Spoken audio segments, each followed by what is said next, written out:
Welcome to GD physics.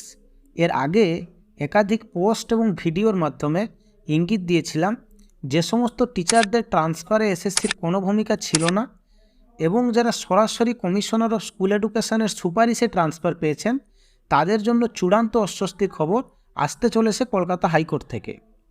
এবার সেরকমের অস্বস্তির খবর সত্যিই আসতে চলেছে কলকাতা হাইকোর্ট থেকে। ভিডিওটি অবশ্যই শেষ পর্যন্ত দেখবেন। মামলাটি শুরু হয়েছিল পাড়ায় সমাধানের মাধ্যমে টিচার ট্রান্সফার নিয়ে। সেখানে মধ্যশিক্ষা পর্ষদ জানান 100 জন টিচার পাড়ায় সমাধানের মাধ্যমে ট্রান্সফার পেয়েছেন।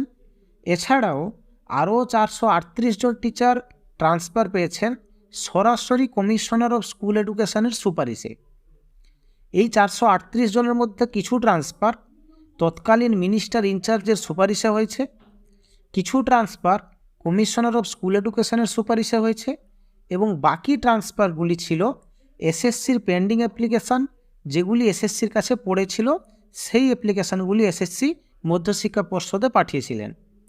এর আগের ভিডিওতে এই বিষয়গুলি বিশদে ব্যাখ্যা করা হয়েছে এবং বিচারপতির পর্যবেক্ষণ আগের দিন যেগুলি ছিল সেগুলিও বিশদে ব্যাখ্যা করা হয়েছে।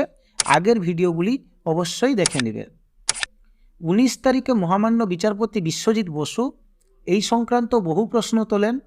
সেই সংক্রান্ত clarification commissioner of school education এবং রাজ্যকেও দিতে বলেন। 19 তারিখের পর 26 তারিখে মামলাটি মহামান্য বিচারপতি বিশ্বজিৎ বসুর বেঞ্চে ওঠে। এদিন প্রথমেই কমিশনার অফ স্কুল এডুকেশনের রিপোর্ট রাজ্যের আইনজীবী দেখান মহামান্য বিচারপতিকে। তাতে বিচারপতির তোলা প্রশ্নগুলির কোনো ক্লারিফিকেশানই প্রায় নেই বললেই চলে। এতে মহামান্য বিচারপতি অসন্তুষ্ট হন। তিনি মৌখিকভাবে রাজ্যকে পরামর্শ দেন, হয় রাজ্য স্বীকার করে নিক যে এই ট্রান্সফারগুলির কোনো ব্যাখ্যা রাজ্য দিতে পারছে না, তখন এই ট্রান্সফারগুলি রিকল করে নিতে হবে, অথবা সেন্ট্রাল এজেন্সিকে দিয়ে এইগুলির তদন্ত করা হবে। এরপর রাজ্যের অ্যাডভোকেট সময় চান মহামান্য বিচারপতির থেকে। আসুন 26/2/2024 তারিখের অর্ডার কপিটি দেখে নিই। রাজ্যের মাননীয় আইনজীবী মিস্টার বসু মল্লিক 19শে ফেব্রুয়ারির অর্ডার অনুযায়ী রিপোর্ট ও ডকুমেন্টগুলি ফাইল করার জন্য কিছু সময় চান কোর্টের থেকে। প্রেয়ারটি মহামান্য বিচারপতি এলাও করেছেন এবং পরবর্তী হিয়ারিংয়ের দিন এগুলি জমা করার জন্য নির্দেশ দিয়েছেন। The recommendations of transfer of 438 teachers by the Commissioner of School Education, Government of West Bengal, in exclusion of West Bengal Central School Service Commission, and acting on such recommendations, the orders of transfer issued by the West Bengal Board of Secondary Education are under challenge in the present writ petition. এই writ পিটিশানে এসএসসিকে exclude করে রেখে commissioner of school এডুকেশনের নির্দেশে মধ্যশিক্ষা পর্ষদ যে 438 জনকে transfer দিয়েছেন তাকে চ্যালেঞ্জ করা হয়েছে।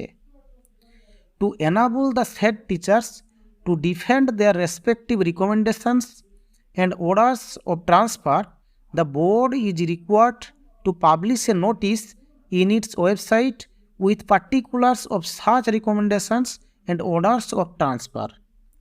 উল্লিখিত শিক্ষকরা যাতে তাদের রিকমেন্ডেশন ও ট্রান্সফার অর্ডারকে ডিফেন্ড করতে পারেন তার জন্য মধ্যশিক্ষা পর্ষদ তাদের ওয়েবসাইটে একটি নোটিশ পাবলিশ করবেন, যেখানে তাদের রিকমেন্ডেশন ও ট্রান্সফার অর্ডারের বিবরণ থাকবে।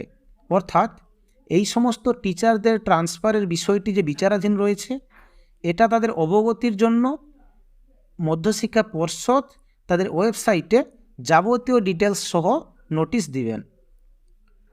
The respective district inspector of schools within whose jurisdiction the said teachers are now working shall give notice communicating this order to the said teachers. সংশ্লিষ্ট ডিআইরা তাদের জুরিসডিকশানে থাকা উল্লিখিত শিক্ষকদের এই কোর্ট অর্ডারের বিষয়টি জানিয়ে একটি নোটিশ দিবেন। অর্থাৎ এই সংক্রান্ত একটি নোটিশ ডিআইরাও টিচারদের উদ্দেশ্যে পাঠাবেন। মামলাটির পরবর্তী শুনানি 20 মার্চ 2024। মামলাটির দিকে আমাদের নজর থাকবে। সমস্ত ধরনের আপডেট এবং ইনফরমেশান পাওয়ার জন্য চ্যানেলটি সাবস্ক্রাইব করুন এবং জিডি ফিজিক্সের সাথে থাকুন। ধন্যবাদ।